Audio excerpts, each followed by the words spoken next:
सभी का फिर एक बार लक्ष्य एकेडमी में। और जैसा कि आप लोग देख रहे हैं कि हम कॉमन एरर के कुछ क्वेश्चंस कर रहे हैं। पिछले बुलेटिन में कुछ रूल्स रिवाइज करने के साथ साथ 20 क्वेश्चंस हमने किए थे। आज के फिर 20 क्वेश्चन का सेट हम करेंगे। हम ज्यादा से ज्यादा प्रीवियस ईयर क्वेश्चंस कवर करने की कोशिश करेंगे और इन बुलेटिन द्वारा ज्यादा से ज्यादा रूल्स को भी वापस से रिवाइज करने की कोशिश करेंगे। तो आपको सिर्फ एक काम करना है, रेगुलर कॉमन एरर्स के वीडियोस देखने हैं और जब भी आपको एक वीडियो देखे तो उसके साथ पूरे रूल को रिवाइज करिए, नोट्स अपने पास ओपन करके रखिए। तो इतना आपको काम करते चलना है। दूसरा, जैसा कि हर क्लास में आपको कहा जाता है कि 2-3 नकारात्मक चीजें जो है हटा दीजिए अपने दिमाग से। और वो चीजें क्या है? सबसे पहली चीज कि हमसे नहीं हो पाएगा या ये मेरे बस की बात नहीं है। दूसरी चीज कि लोग आपके आसपास के क्या कह रहे हैं, एसएससी बहुत टफ है, हमसे नहीं होगा, आपसे नहीं होगा, इसमें इंग्लिश आता है, इंग्लिश तुमको आती नहीं है। तो ये बिल्कुल नहीं है। इंग्लिश एक जनरल भाषा बन गई है, अब तो आम बोलचाल की भाषा बन गई है। तो इंग्लिश और कॉमन एरर्स तो ऐसे हैं कि अगर कोई बोल रहा है तो आप सुन के बता सकते हैं कि चीजें कहाँ गलत है। बस ये है कि जब आप एग्जाम में बैठते हैं तो वो चीजें आपको कंफ्यूज ज्यादा करती हैं। तो इसके लिए हम एक बार रूल्स देख लेते हैं, इसके लिए हम प्रैक्टिस सेट सॉल्व कर लेते हैं। तो शुरू करते हैं आज का प्रैक्टिस सेट। और ये रहा आपका पहला क्वेश्चन। इससे आपको सिर्फ कॉन्फिडेंस मिलेगा। प्रैक्टिस सेट करते रहिए हमारे साथ। चलिए शुरू करते हैं, रीड करते हैं। आज का 21वां क्वेश्चन है, 20 हम पहले कर चुके हैं। Sneha has read pages after pages of Gita.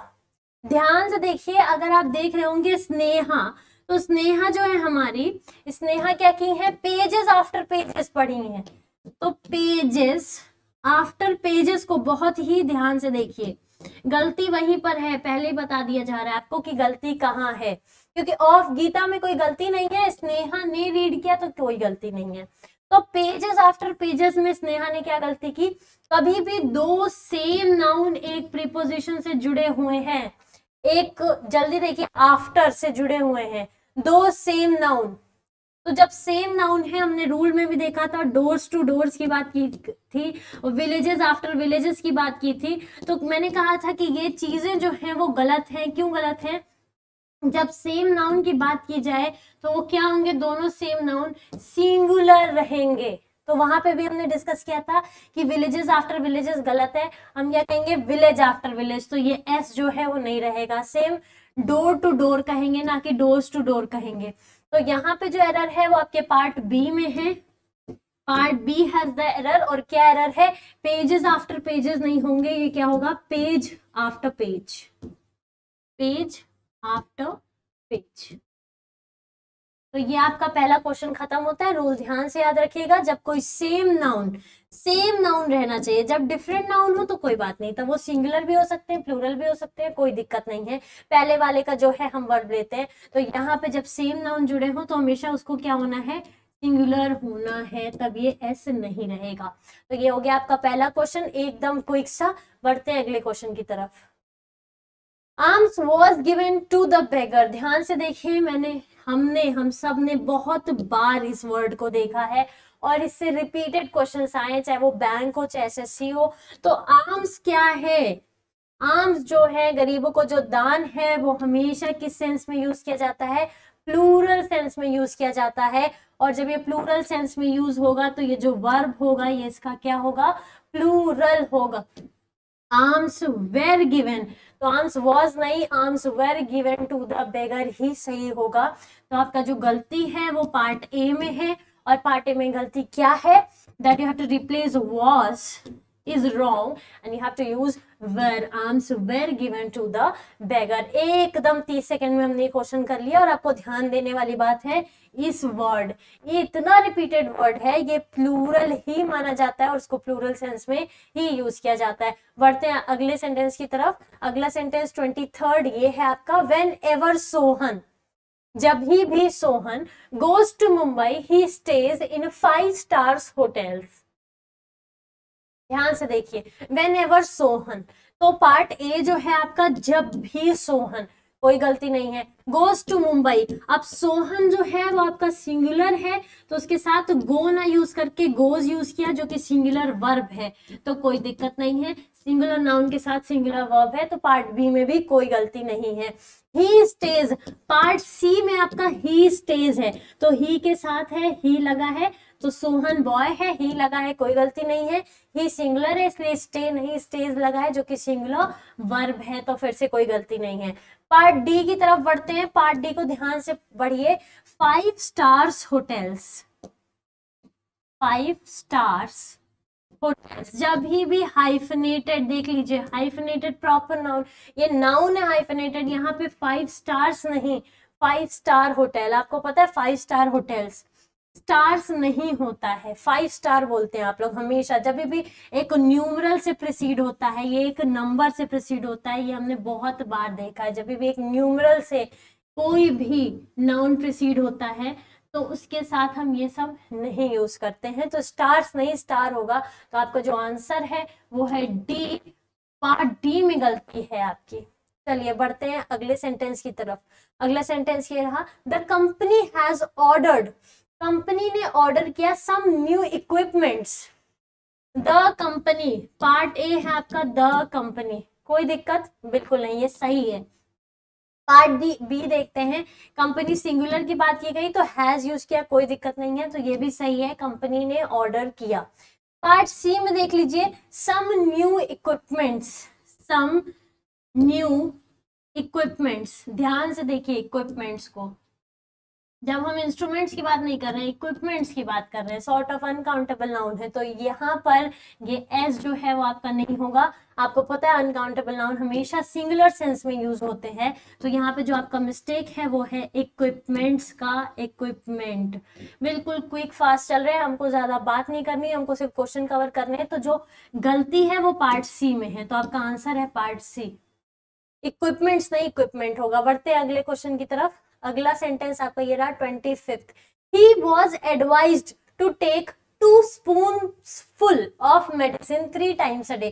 ध्यान से पढ़िए पार्ट ए, अगर आप पढ़ लीजिए तो he was advised to take, he है तो ही आपका सिंगुलर प्रोनाउन है, इसके साथ जो आपका वर्ब लगा वॉज सिंगुलर है, कोई दिक्कत बिल्कुल नहीं है। He was advised, अब उसको एडवाइस किया गया, तो इसमें हम क्या करें, कोई दिक्कत नहीं है, बिल्कुल सही है।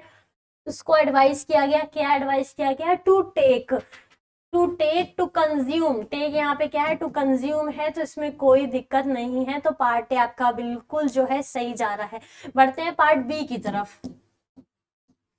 पार्ट बी कह रहा है 2 स्पून्स फुल, 2 स्पून्स फुल, बिल्कुल आप लोग सही सोच रहे हैं, सही जवाब दे रहे हैं कि जो आपका स्पून्सफुल है यही गलती है, तो एरर है आपके पार्ट बी में। पार्ट बी में एरर क्या है, स्पून्सफुल नहीं स्पूनफुल्स होगा। He was given 2 spoonfuls of medicine 3 times a day, 2 spoon 2 चम्मच 3 बार दिन में। चलिए तो आपको मिल गया आपका एरर जो कि है पार्ट बी में, तो आपका आंसर है पार्ट बी। पार्ट सी में कोई गलती नहीं है, 3 times a day, 3 बार एक दिन में। चलिए बढ़ते हैं अगले सेंटेंस की तरफ। ये रहा आपका अगला sentence, the police have received, ध्यान से देखिए, पुलिस हैव रिसीव्ड क्या, important information that can help them solve the murder case. अभी बहुत ध्यान से देखिए, पिछले वीडियो में पुलिस के साथ सिंगुलर लगा था, तो हमने कहा नहीं पुलिस एक भाव है, पुलिस को हम हमेशा क्या प्लूरल सेंस में ही यूज करते हैं, कलेक्टिव नाउन के सेंस में। इसके साथ हमने एग्जाम्पल दिया था कैटल, पिजेंट्री, जेंट्री, तो हमने कहा कि इसको हमेशा प्लूरल लगते हैं, इसके साथ प्लूरल वर्ब ही यूज करते हैं। तो अगर पुलिस हैव है तो क्या इसमें कोई गलती है, तो बिल्कुल नहीं, आपका पार्ट ए बिल्कुल सही है, police have received, the police have received. तो पार्ट बी की तरफ पढ़ते हैं। इंपॉर्टेंट इंफॉर्मेशन, अब एक बात बता दीजिए बहुत ही ध्यान से, अगर आप इंफॉर्मेशन की बात करें तो क्या ये इंफॉर्मेशन होता है या इंफॉर्मेशन होता है, तो आप लोग बिल्कुल सही जा रहे हैं, इंफॉर्मेशन नहीं होता है, ये हमेशा इंफॉर्मेशन होता है। ये चीजें ध्यान में रखिए, जैसे ही एग्जाम में आए तुरंत क्लिक होना चाहिए कि गलती बस यही है। Important information that can help them, तो फिर पुलिस को देम बोला, कोई दिक्कत नहीं है, सॉल्व द मर्डर केस, तो इन्फॉर्मेशन जो है आपका नहीं होगा, इन्फॉर्मेशन होगा, तो पार्ट बी में एरर था, आंसर है आपका पार्ट बी। चलिए बढ़ते हैं अगले प्रश्न की तरफ। अगला सेंटेंस ये रहा, envy strikes a women, envy strikes a women when she sees her husband talking to another woman. तो यहाँ भी एक वुमन यूज हुआ, कोई दिक्कत नहीं है, यहाँ भी अनदर वुमन यूज हुआ, कोई दिक्कत नहीं है। व्हेन शी सीज, तो शी है, तो शी के साथ आप सी नहीं सीज बोले तो प्लूरल सिंगुलर वर्ब लगाए, कोई दिक्कत नहीं है। तो गलती कहाँ पे? Envy strikes a woman when she sees her husband talking to another woman. तो आपको ध्यान देना होगा, यहाँ एनवी नहीं होगा, ये वर्ड जो है इसका यूसेज गलत है, यहाँ आप जेलसी यूज कर सकते हैं। एनवी का मतलब क्या होता है? एनवी का मतलब होता है कि कभी भी चिट से आपको कोई चीज हासिल करनी हो जो इस समय किसी और के पास हो। अब यहाँ पर husband is not with somebody else, बस उनको जेलसी हो रही है, तो एनवी नहीं हो रही है। आपको कोई चीज नहीं लेनी है जो किसी और का पोजीशन है। एनवी का मतलब क्या होता है? If you want to possess something और टेक समथिंग, किसी की वो चीज हासिल करना जो उसके पास हो, तो वो एनवी होता है। यहाँ पे इनको जेलसी हुई है। तो आपका जो पार्ट ए है उसमें दिक्कत है, वर्ड का दिक्कत है, यहाँ पे एनवी, इसीलिए वोकैबुलरी बार बार कहते हैं स्ट्रॉन्ग होनी चाहिए। एनवी गलत यूसेज है, यहाँ पे जेलसी होगा। 27 क्वेश्चन ऐसे खत्म होता है। हम बढ़ते हैं अपने अगले सेंटेंस की तरफ। अगला सेंटेंस ये रहा, two summons have been issued by the court but Sohan has not yet appeared before the court. ध्यान से देखिए पार्ट 1 से, टू समन्स, तो हमने कहा दो है तो समन्स है तो ठीक है, इसके साथ अगर दो समन की बात की गई है तो हैव भी ठीक है, ठीक है। Mean issued by the court, ठीक है। बट सोहन, तो ये मैंने कैपिटल कर दिया, ये मिस्टेक था, ऐसा कोई मिस्टेक है नहीं कि आप सोहन के लिए मिस्टेक कर दे। सोहन के साथ हैज लगा है तो ठीक है। सोहन आया नहीं बिफोर द कोर्ट, ठीक है। तो फिर गलती क्या है? नो एरर है क्या? तो बिल्कुल नहीं, नो एरर नहीं है। ध्यान से फिर से देखिए, अगर आप बात करें समन की, टू समन समबडी, तो वो आपका वर्ब है, ठीक है। समन जो है वर्ब है, तो उस वर्ब का समन आप करेंगे तो ठीक है, वो सिंगुलर वर्ब बन जाएगा। यहाँ पर टू समन्स की जो बात की गई है, ये नाउन के सेंस में बात की गई है। ये समन्स जो होता है ये नाउन होता है, ये सिंगुलर नाउन होता है, सिंगुलर होता है। जब हम कहें किसी को समन करना, I sent him to summon the culprit, मैंने उसको भेजा था कल्प्रिट को पकड़ के लाने के लिए, तब वो वर्ब हो गया, तब वो समन वर्ब है, ठीक है। और उसका समन्स आप कर सकते हैं, पर ये जो आपका समन्स है, ये जो समन ये नाउन के सेंस में बात की गई है, इसका जो आपका प्लूरल होता है ये समन का, ये सिंगुलर है, उसका प्लूरल होता है समन्सेस।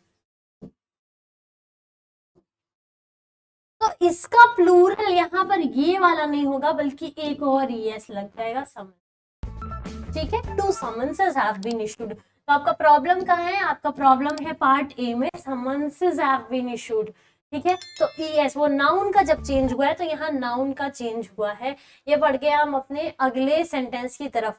Sheeps are economically very useful so they are reared for wool and meat. बहुत ही इजी प्रश्न है, अगर हम देखें तो ये जो है रिपीटेड सॉर्ट ऑफ क्वेश्चन है। क्यों रिपीटेड है? इसलिए नहीं रिपीटेड है, इसलिए रिपीटेड है कि जो शीप्स है इसका जो है हम यूज पिछले भी कॉमन एरर्स के सेशन में देखे थे। तो हमने कहा था शीप्स हो गया आपका, वो हमेशा शीप रहेगा। आपका डियर हो गया तो डियर हमेशा डियर ही रहेगा। तो ये सारी चीजें हमने कही थी। तो बिल्कुल आपका सीधा सीधा एरर जो है बिल्कुल साफ साफ पार्ट ए में है। यहाँ पे हम कहेंगे sheep, sheep are economically useful and are reared for their wool and meat। Sentence different है, रिपीटेड है, इसलिए आपको दिख रहा है sheep एकदम एरर। बढ़ते हैं अगले सेंटेंस की तरफ। तो आपका जो अगला सेंटेंस है वो है सेंटेंस नंबर 30 और वो है all the evidences were against him and he was held guilty। all the evidences were against him and he was held guilty। फिर से अगर आप एविडेंस की बात करें, ये भी हम देख चुके हैं रूल्स में, एविडेंस वगैरह जो हुआ तो ये सब नाउन जो है काउंटेबल नहीं होते, तो हमेशा सिंगुलर सेंस में ही यूज होते हैं। मतलब इनका जो फॉर्म है वो नहीं चेंज होता है। एविडेंसेस आप नहीं कर सकते। All the evidence were against him and he was held guilty. तो आपका पार्ट ए में जो है वो एरर आ जाता है। एरर है क्या आपका? ऑल द एविडेंसेस नहीं, आप लिखेंगे all the evidence. All the क्या है? एविडेंस, सारे सबूत जो है वो उनके खिलाफ थे। ठीक है, ये हो गया आपका क्वेश्चन नंबर 30। 10 सेंटेंसेस हैं, जल्दी से देख लेते हैं, बढ़ते हैं अगले सेंटेंस की तरफ। Statics shows that there is going to be a big economic slowdown. तो स्टैटिक्स कह रहा है कि डेटा की बात कर रहा है यहाँ पे। डेटा ये बताते हैं कि इकोनॉमिकली स्लो होने वाला है, इकोनॉमी जो है वो स्लो होने वाली है। स्टैटिक्स शोज दैट, आपको याद होगा हमने बात की थी कि फिजिक्स हुआ, स्टैटिक्स हुआ, ये हमेशा सिंगुलर रहते हैं, सिंगुलर सेंस में बात की जाती है। यहाँ पे स्टैटिक्स क्या है, यहाँ पे क्या स्टैटिक्स सब्जेक्ट है? नहीं, यहाँ पे स्टैटिक सब्जेक्ट नहीं है, यहाँ पे स्टैटिक्स कह रहा है, स्टैटिक्स डाटा है। स्टैटिस्टिक्स क्या है? आपके डेटा है। यहाँ जो स्टैटिक्स की बात हमने की, ये स्टैटिक्स डेटा दिखा रहे हैं, जो तार चढ़ाव है वो दिखा रहे हैं। तो यहाँ पे शोज जो है वो सिंगुलर वर्ब है, ये सिंगुलर वर्ब सही नहीं है, ये जो है शो हो जाएगा। 1000 बार जब हमने सेशन शुरू किया था तभी बोला था कि अगर आप कभी कोई बात करें, कोई रूल की बात करें, कहीं भी कोई भी रूल की, तो कोई भी रूल कितना परसेंट होल्ड करता है ट्रू? 99%। और वो 1% तुरंत चेंज कैसे हो जाता है? वो तब चेंज होता है जब उसका सेंटेंस में हम यूसेज समझ पाते हैं। तो जैसे हमने देखा कि सेंटेंस में उसकी मीनिंग कुछ और है, तुरंत ये जो स्टैटिक्स हमेशा शोज ले सकता था, वो क्या हुआ? उस स्टैटिक्स ने शो वर्ब ले लिया। ठीक है, क्योंकि यहाँ पे स्टैटिक सब्जेक्ट नहीं है, यहाँ पे स्टैटिक्स डाटा को रिफर कर रहे हैं कि जो डेटा है वो क्या दिखा रहे हैं कि जो इकोनॉमी है, इकोनॉमिक स्लो डाउन होने वाला है। बढ़ते हैं अगले सेंटेंस की तरफ। Orders for his transfer has been issued by the ministry. Orders, ध्यान से देखिए, orders for his transfer has been, तो ये हैज बीन किसके लिए है? ऑर्डर्स के लिए है। तो क्या ये सही है? ऑर्डर्स प्लूरल है, हैज सिंगुलर है, तो बिल्कुल पार्ट 2 में एरर है। क्या है वहां पे? हैज ना होकर आपका क्या हो जाएगा? हैव हो जाएगा। ये सब हम वर्ब में कवर करेंगे कि कब हैज होता है, कब हैव होता है। आपका जो वर्ब है, वर्ब कितने टाइप का होता है? आपका बिल्कुल 2 टाइप का होता है। तो सबसे पहले आपका मेन वर्ब होता है, मेन वर्ब के साथ दूसरा होता है आपका ऑक्सिलरी वर्ब, यानी कि हेल्पिंग वर्ब होता है। जो मेन वर्ब होते हैं वो अगेन 2 टाइप के होते हैं आपके, transitive, intransitive, finite, non finite भी एक टाइप के वर्ब होते हैं। फिर जो ऑक्सिलरीज होते हैं ये भी 2 टाइप के होते हैं। ये कौन कौन से होते हैं? आपकी जो प्राइमरी ऑक्सिलरीज हैं, प्राइमरी ऑक्सिलरीज जो है वो अपना फॉर्म चेंज करते हैं with tense, with person, singular plural के साथ। वहीं जो हमारे दूसरे टाइप की है मोडल ऑक्सिलरीज, मॉडल्स जिसको हम कहते हैं, ये अपना फॉर्म नहीं चेंज करते हैं। इनका एग्जाम्पल होता है is, am, are, was, were. is, am, are, was, were, has, have, had। और इनका एग्जाम्पल्स क्या है? may, might, can, could, shall, should। तो ये सब हम कवर करेंगे। चलिए बढ़ते हैं अगले सेंटेंस की तरफ, और अगला सेंटेंस आपका ये रहा। 20 days tour in the southernmost part of the country were very interesting। तो कह रहा है 24 days tour। तो अब जो वर्ब है वो इसी पे डिपेंड करेगा, 24 डेज टूर। ध्यान से देखिए, 24 डेज, तो पार्ट 1 में कोई गलती नहीं है, 24 डेज टूर। दूसरा कह रहा है in the southern most part, कोई गलती नहीं है, ऑफ द कंट्री, यहां तक कोई गलती नहीं है, वेर वेरी इंटरेस्टिंग। अब ध्यान से बता, तो मैंने दिया है, गलती यहीं पर है। तो अगर आप वर्ब की बात करें, तो अगर 24 डेज टूर देख रहे हैं तो क्या ये प्लूरल है?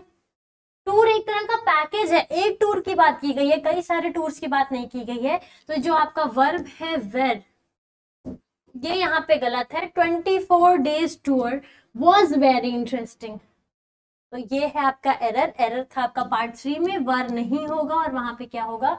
वॉज होगा। टूर की बात की गई है, यहाँ पे टूर के लिए वर्ब यूज हुआ है, ना कि 24 डेज के लिए। तो ये बिल्कुल आपका प्लूरल नहीं होगा। बढ़ते हैं अगले सेंटेंस की तरफ। अगला सेंटेंस है सारा has given me 6 dozens pain of different varieties.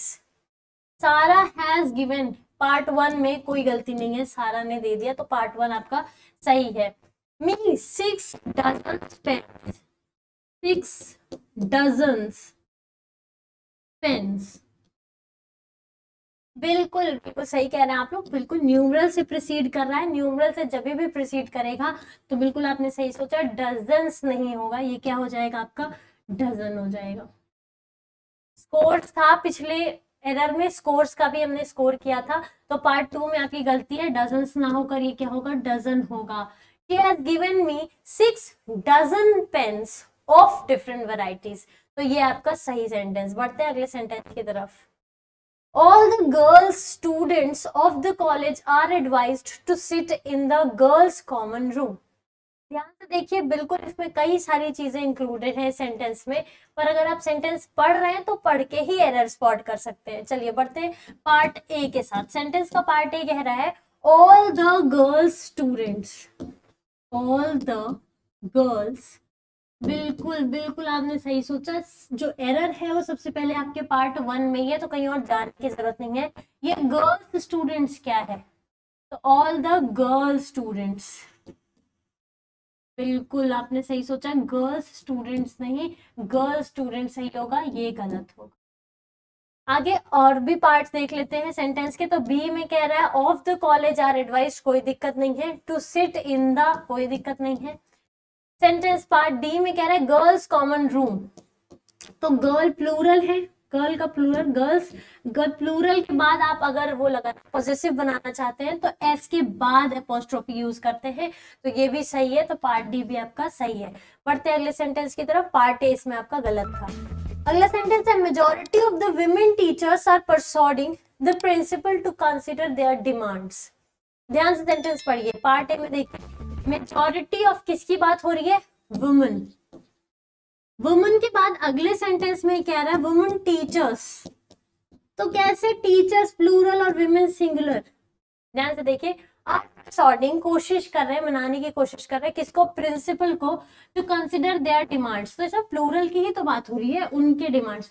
पिछले वीडियो में मैंने कहा था देयर और देयर, एक बार देख लीजिएगा, देयर और देयर आपको पता ही होगा बहुत अच्छे से। देयर जो है वहां बताता है, जगह की बात करता है, वहां बताता है, और वहीं ये जो देयर है वो उनका या उनकी बताता है, पोजेशन दिखाता है, उनकी डिमांड्स। तो ये जगह के सेंस में यूज होता है या पर्सन के सेंस में यूज होता है। तो जो हमारा एरर है वो पार्ट ए में है, यहाँ पे ये वुमन नहीं विमेन होगा, MEN। All the women teachers, जब हम कंपाउंड नाउन का प्लूरल कर रहे थे तब मैंने बताया था कि ऐसे टाइम्स में दोनों ही, इसके साथ साथ मैंने ये भी बताया था कि जो कुछ पोस्ट होती हैं जैसे लॉर्ड गवर्नर हुआ, तो जब लॉर्ड गवर्नर का भी आपको करना होगा प्लूरल तो हम क्या लिखेंगे, लॉर्ड्स और गवर्नर्स। तो हमने ये रूल भी वहां पे डिस्कस किया था कि विमेन टीचर्स होगा, ना कि विमेन सिंगुलर और टीचर्स प्लूरल होगा। ठीक है, बढ़ते हैं अगले सेंटेंस की तरफ। पार्ट ए में यहाँ गलती थी। अगला सेंटेंस है he said that he always kept in his pocket a bundle of 100 rupees notes। He said that, part A में आपकी कोई गलती नहीं है, बिल्कुल आप लोग सही कह रहे हैं। He always kept in his pocket, तो he है, he सिंगुलर है, सही है। उसके साथ साथ ऑलवेज लगा है, ऑलवेज नहीं तो ऑलवेज भी सही है। केप्ट इन हिज पॉकेट, कोई दिक्कत नहीं है। सी में कह रहा है a bundle of 100 rupee note, a bundle of, एक बंडल की बात हो रही है, कलेक्टिव नोट 100, यहां तक सही है, कोई दिक्कत नहीं है। पार्ट डी में देखते हैं rupees notes, rupees notes 100 rupees, बिल्कुल यहीं पे गलती है, रुपीज नहीं होगा, ये क्या होगा 100 रुपी। 100 रुपी का जो नोट है वो अपने पॉकेट में रखे घूमता है, तो बंडल है उसके लिए हमने ऑलरेडी नोट्स का यूज कर लिया है, तो आपको रुपीज करने की यहाँ बिल्कुल जरूरत नहीं थी, ये होगा आपका रुपी।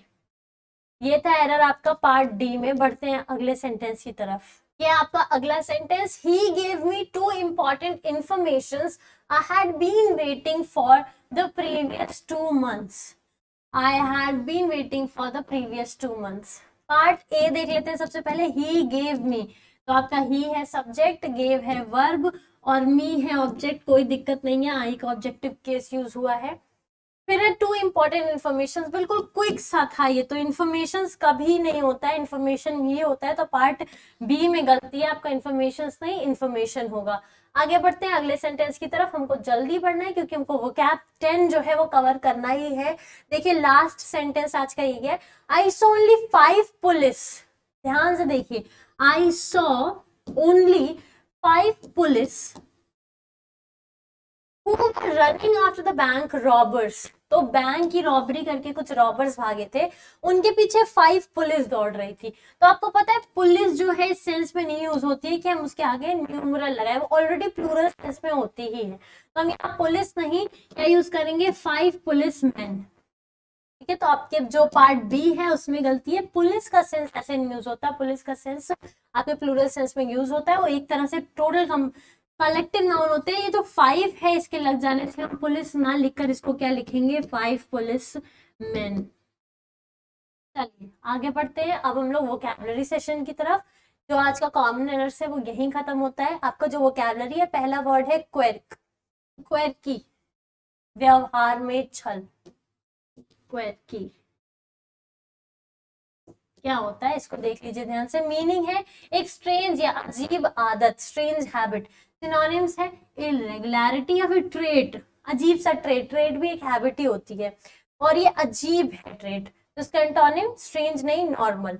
His biggest quirk is his love for old marbles। तो इसकी अजीब की वाली हरकत, स्ट्रेंज हरकत क्या है, जो उसका ओल्ड मार्बल्स, वो मार्बल्स जो कलेक्ट करता है वो उसकी अजीब आदत है। चलिए बढ़ते हैं अगले वर्ड की तरफ। अगला वर्ड जो है वो आपका है बी लिटिल। बी लिटिल, किसी चीज को बी लिटिल कर देना, इसका मतलब उसके मूल्य को घटा देना, बी लिटिल कर देना, लिटिल है ही। तो किसी को डिसमिस कर देना, कैसे डिसमिस कर देना कि वो अनइम्पॉर्टेंट हो गया है, महत्वहीन करना या किसी को खारिज कर देना, महत्वहीन, महत्व खारिज कर देना। सिनोनिम्स क्या है, डिस्पैरेज, डेनिग्रेट, डेप्रिकेट या फिर डाउनग्रेड, डीग्रेड। इसका एंटोनिम क्या है, किसी की बेइज्जती करना, किसी को डिग्रेड करना, महत्वहीन करना। तो उसका एंटोनिम हो जाएगा किसी की प्रेज करना, किसी को तारीफ करना या फिर magnify. Usage, there is no reason for you to belittle my wardrobe. मेरे वार्डरोब की बेइज्जती करने का तुम्हारा कोई हक नहीं, उसका महत्व खत्म करने का। Simply because your clothes are more expensive than the ones I own. तो सिंपली इसलिए क्योंकि तुम्हारे कपड़े महंगे हैं, मेरे वार्डरोब को बिलिटल करना, उसका महत्व कम करने का तुम्हें कोई अधिकार नहीं है। बढ़ते हैं अगले वर्ड की तरफ। बाउट, अवधि, a short period of intense activity of a specified kind, bout। एक निर्दिष्ट प्रकार की गहन गतिविधि, वो भी एक छोटी अवधि के लिए। स्पेल, पीरियड कहते हैं ना, स्पेल आया उनका, तो एक स्पेल होता है, short period of time. Specified activity के लिए period, time, stretch, stint. Stagnation, stagnant बिल्कुल खराब से संबंधित होता है, दूषित। तो एग्जाम्पल देख लेते हैं, the bout of intensive running, जो उसका एक समय था, स्पेशल समय था, किस क्या टाइप का समय था, ये उतना इंटेंसली रन कर रहा था, led to my preparation for the Boston marathon. तो उसका जो गतिविधि था उसको देखकर इन्होंने, जो हमारे स्पीकर है, उन्होंने तैयारी कर ली बॉस्टन मैराथन की।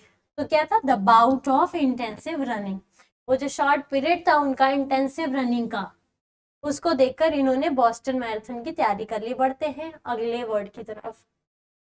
मैंडेट, शासनादेश, मैंडेटरी भी इसी वर्ड से बना है, मैंडेट।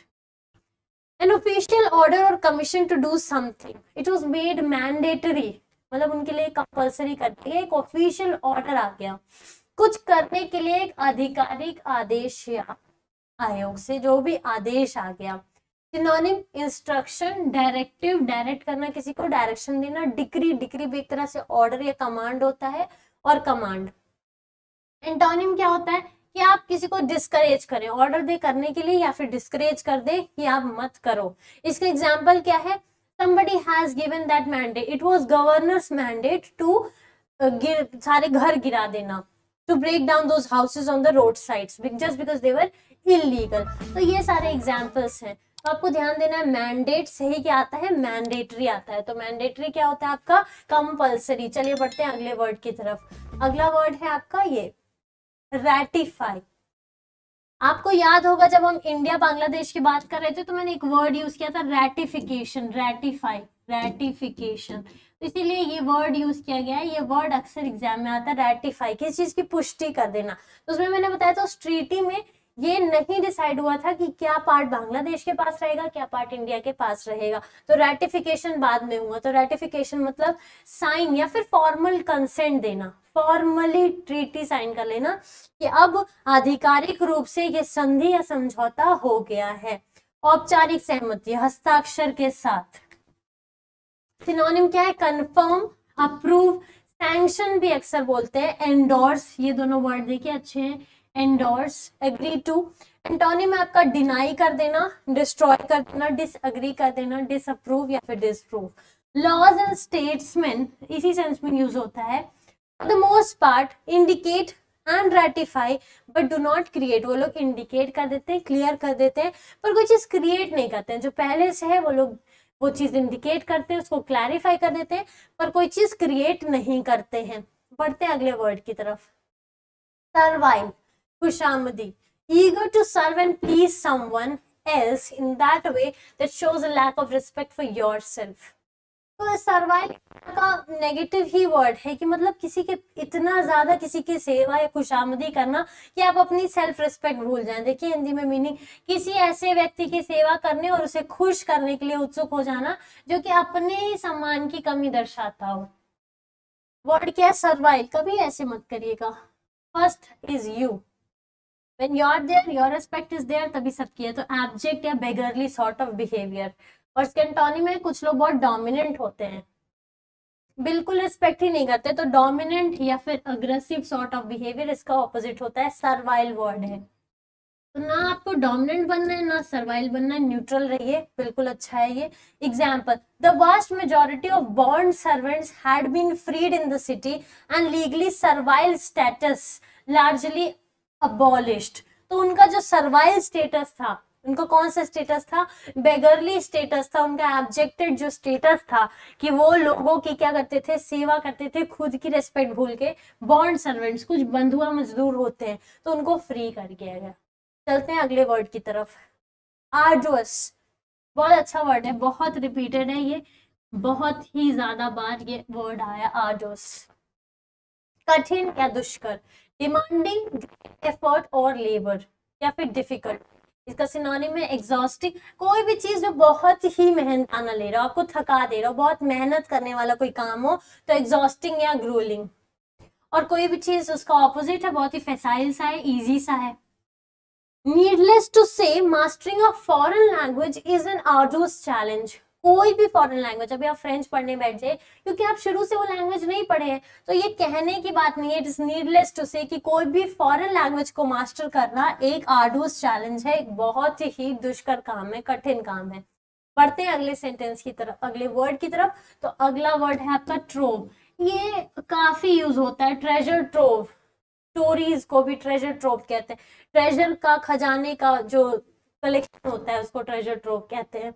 मीनिंग देख लेते हैं, अ स्टोर ऑफ वैल्यूएबल और डिलाइटफुल थिंग्स, मूल्यवान या रमणीय वस्तुओं का भंडार। सिनोनिम्स है एक्यूमुलेशन, एग्लोमरेशन या बैकलॉग। ठीक है, कॉन्ग्लोमरेशन, heap, pile, reservoir, stock, store, supply, ये सब क्या है? ये कलेक्शन को ही रिफर कर रहा है। एंटोनिम क्या है? कूड़ा, मूल्यवान चीजों का वहां कलेक्शन था, यहाँ ट्रैश आ गया, लिटर आ गया, आपका जंक आ गया। डिस्पर्शन, कलेक्शन को ऑपोजिट होता है डिस्पर्शन, बांट देना, डिस्पर्स कर देना। रिडक्शन या shrinkage. I discovered a trove of candy, एक खान थी कैंडी की, कलेक्शन थी, and pop tarts in my teens sons pillowcase. ठीक है, इनके जो टीन सन है वो मतलब 13 या कुछ टीन एज का सन रहा होगा, उसके जो पिलो केस में इन्होंने क्या खोजा? एक ट्रोव, एक collection of candy bars and pops. चलिए बढ़ते हैं अगले वर्ड की तरफ। प्रोटेक, प्रोटेज भी बोलते हैं, प्रोटेक भी बोलते हैं, ध्यान दीजिएगा ये जरूरी है। इसका मतलब होता है आश्रित, a person who is guided और सपोर्टेड बाय एन ओल्डर और मोर एक्सपीरियंस्ड इन्फ्लुएंशियल पर्सन। जब भी आपको किसी बहुत एक्सपीरियंस पर्सन का साथ हो, ये नहीं कि आप फ्रेशर हैं तो अकेले काम कर रहे हो। तो जैसे अगर टीचर आपको गाइड कर रहे हैं तो आप टीचर के स्टूडेंट, तो भी आप टीचर की क्या बन जाएंगे? प्रोटेग या प्रोटेज, स्टूडेंट, प्यूपिल, ट्रेनिंग। एक व्यक्ति जो एक बड़े या अधिक अनुभवी या प्रभावशाली व्यक्ति द्वारा निर्देशित या समर्थित किया जा रहा हो। प्यूपिल, स्टूडेंट, ट्रेनिंग। इसका एंटोनिम क्या होता है? तो जो आश्रित है वो प्रोटेग हो गया, और जो ख्याल रख रहा है वो क्या होता है? गार्डियन होता है, एडल्ट होता है, बड़ा होता है। Ram submitted his protege name to the elections, मतलब अपने जो जिसके आश्रित थे उसके नाम जो है वो सबमिट कर दिया इन द इलेक्शंस। चलिए बढ़ते हैं नेक्स्ट वर्ड ये रहा आपका रिकेटी, सूखा रोग। रिकेट्स आप सब बहुत अच्छे से जानते हैं, रिकेट्स क्या होता है? रिकेट्स, स्कर्वी, फिर से जीएस की तरफ बढ़ रहे हैं हम, ये सारी चीजें भी आपको याद करनी पड़ेगी। Beriberi, rickets, scurvy. Meaning है structure of piece of equipments poorly made and likely to collapse. तो जैसे रिकेट होता है सूखा रोगी, रिकेट्स सूखा रोग जो होता है, वैसे ही कोई बिल्डिंग या स्ट्रक्चर जो कि इतना पुअर बना हो कि कभी भी ढह जाने की स्थिति में हो, खराब तरीके से बनाया गया या ढहने की संभावना रखने वाला कोई भी स्ट्रक्चर, तो रिकेटी हो जाता है। डायलापिडेटेड, बिल्कुल। रैमशैकल, डेरेलिक्ट या रूइनस, रूइनस भी वही होता है जो रूइन के बराबर हो, खराब के बराबर हो। फिर स्टेबल जो है, इसका ऑपोजिट है स्टर्डी, स्टेबल, ड्यूरेबल, लंबा चलने वाला, स्ट्रॉन्ग जो है मजबूत। एग्जाम्पल देख लेते हैं। She then directed them to the 4th floor, given them the choice of stairs or a रिकेटी lift. तो वो गाइड की उनको 4th फ्लोर की तरफ, और वहां से उसने ऑप्शन दे दिया कि आप या तो स्टेयर्स ले लीजिए या टूटी फूटी लिफ्ट ले लीजिए, जो कि रोगी है, कभी भी गिर सकती है। बढ़ते हैं अगले वर्ड की तरफ। तो ये रहा आज का आपके 10 वर्ड्स। तो जो अगला वर्ड है वो कुछ नहीं है, अगला वर्ड ये है कि आपको यही काम करना है कि आपको लाइक करना है, शेयर करना है, और वीडियो को जो चैनल है उसको सब्सक्राइब करना है। ध्यान दीजिए जो भी हम वर्ड्स यूज कर रहे हैं उनका क्या करना है, आपको एक रिकॉर्ड रखना है। सिर्फ एक वीडियो में हमने वर्ड मिस किए हैं, बाकी वोकैबुलरी रेगुलर चल रही है आपकी। उसके बाद कॉमन एरर के आज हमने फाइनली 40 क्वेश्चंस कंप्लीट कर लिए।